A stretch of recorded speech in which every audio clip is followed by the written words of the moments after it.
Hey there, it's Jeannie with Blaha. Take a walk with your angels and joyflames.com.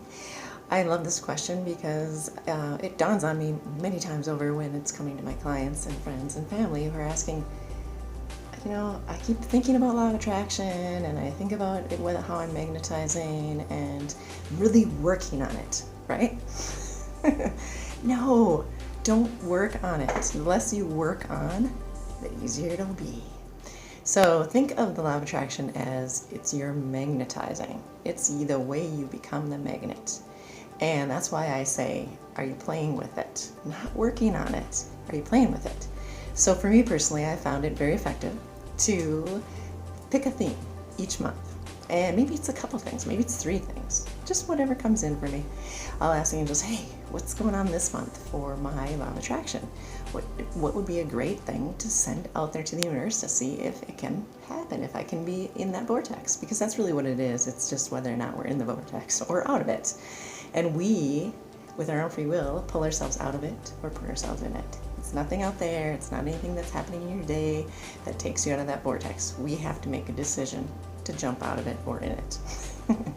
So, and you know what? This is a funny thing. People get really freaked out by this because they'll say, yeah, but I mean, you can't blame it. Like, there's this person that just did this to me today and it took me out of my vortex. No. You had to have decided to allow that person to have a disempowering effect on you. I know, you got to get bold with this because the more you do it, the more you're going to recognize, guess what? I own my whole life and I have the power. I have the say. I'm in charge. No one else is in charge of this but me, right? That's where we step from victim to empowered space, right?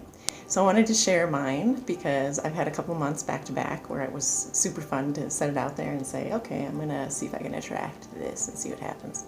So in June, I said, it'd be really fun to attract some more horse stuff just to see, put it out there, see what happens. Actually, this was in May. It wasn't even in June.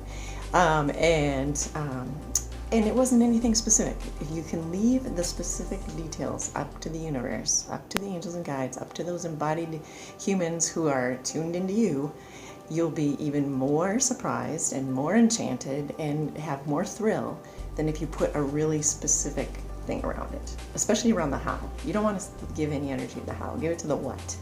So you come up with a really specific idea that you have that this would be super fun. Oh my gosh, that would bring me so much joy. I'd be laughing. I would be ecstatic. So in May, I put it out there. It'd be fun to attract some of those, just some horse stuff, just to see what happens. So you see back here, that saddle actually arrived from a neighbor who had it, and he said, I was gifted this, or actually he bought it from somebody else, but he said, I've just been feeling like I'm supposed to gift it to somebody. I'm supposed to pass it on, and I think it's supposed to go to you. He didn't know anything about where I'm going with things, where my intentions are all being invested, and my angel cowgirl said nothing about this. He knew nothing. He was just a neighbor who thought, I think she'd like that. And he actually asked a cowboy friend of ours about it and said, hey, I got the saddle. Do you know of anybody? And that cowboy friend said, I think I might know somebody that you might want to check in on that. And then the dots were connected, right? Because that's what Cosmos does when we are open. So that came in that way.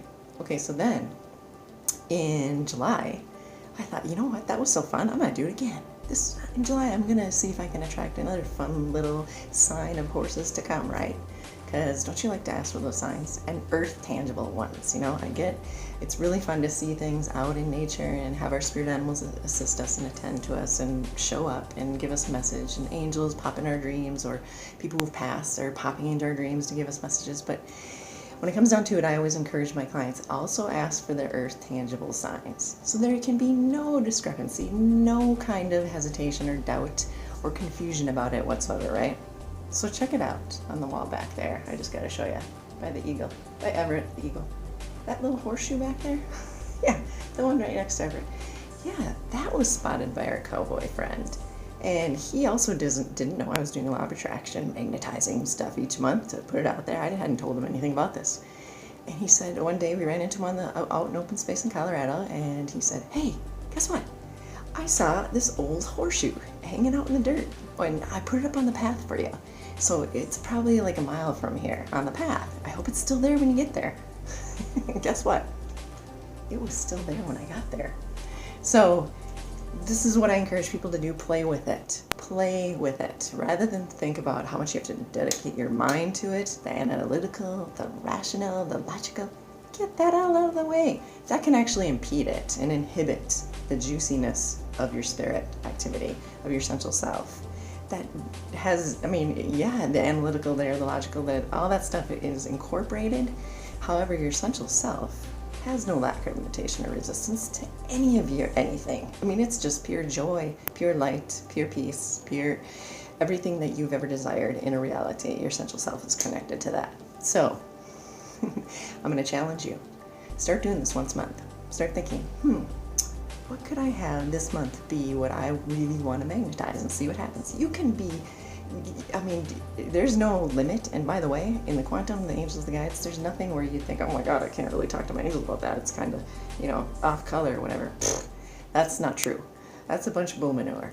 You can talk to your angels and guides and your essential self about anything in your words, your language, your fancy words. Yes, all of that stuff, where you're like, oh, flash, in a different way. You might have said that. But all that stuff, there's no judgment. They don't look at you like you're a bad person if you want a very specific thing in your life. You're really desiring it. Your desired reality hasn't arrived yet. You're going, well, maybe they're thinking that it's, not really a great thing, or it's too dark, or whatever, it doesn't matter. It doesn't matter. Whatever's in your desired reality, if it's an empowering thing for you, if it's a co-creative thing for you, it's going to show up as long as you hold the intention there. So you don't have to, this is the fun thing. Look at these things showed up without any action on my part other than an intention set. That's it, right? And I'm so grateful, and I say, oh my gosh, thank you so much to all of those people that are suddenly going, you know what, I feel like this is for you. Like, I need to share this on with you. And receive it, accept it, and gratitude. Gratitude is actually the biggest, most powerful momentum builder on our Earth planet, according to those in the quantum. So if you're not feeling momentum in your life, you're not feeling like things are actually manifesting as quickly as you'd like, or you're actually connecting to these items, because we don't really manifest necessarily. Well, that's another new thing, isn't it? We think of it as manifestation, but it's actually just allowing it in. We're either letting things happen, letting things in, or we are not. So again, that goes back to the vortex. Are we jumping out of it, or are we just remaining in it? Are we deciding, I'm staying in my vortex here with this big, huge vortex possibility, right? So let it in, let it in, let it in. That's the biggest thing. That goes with health. It goes with the body that you want to be in. It goes with the partnership that you want to be in, your heart partnership. It goes with having babies and careers and businesses and everything. We gotta let it in. It's not necessarily, I know we get fixated on this, on there's better produce, take action, but it's about letting it in. Yes, we have to step up and take action when those nudges come in, like this is it, this is the perfect route to take this avenue, turn left here, go right. Yeah, we do it then. But the what, that desired reality, what is what holds all of the activity. It's that now that Eckhart Tolle talks about, and many, many other great authors, is this now. And what kind of energy and thought we're giving to it right now is what's going to attract in your law of attraction in the next minute, tomorrow, next week, this year. All right? Take care, enjoy, have fun with it, and let me know how it goes for you. All right? This is Jeannie Blaha with Big Walk with Your Angels and Joyflames.com out of Colorado. Please feel free to share this video on, and I would love it. All right? Take care.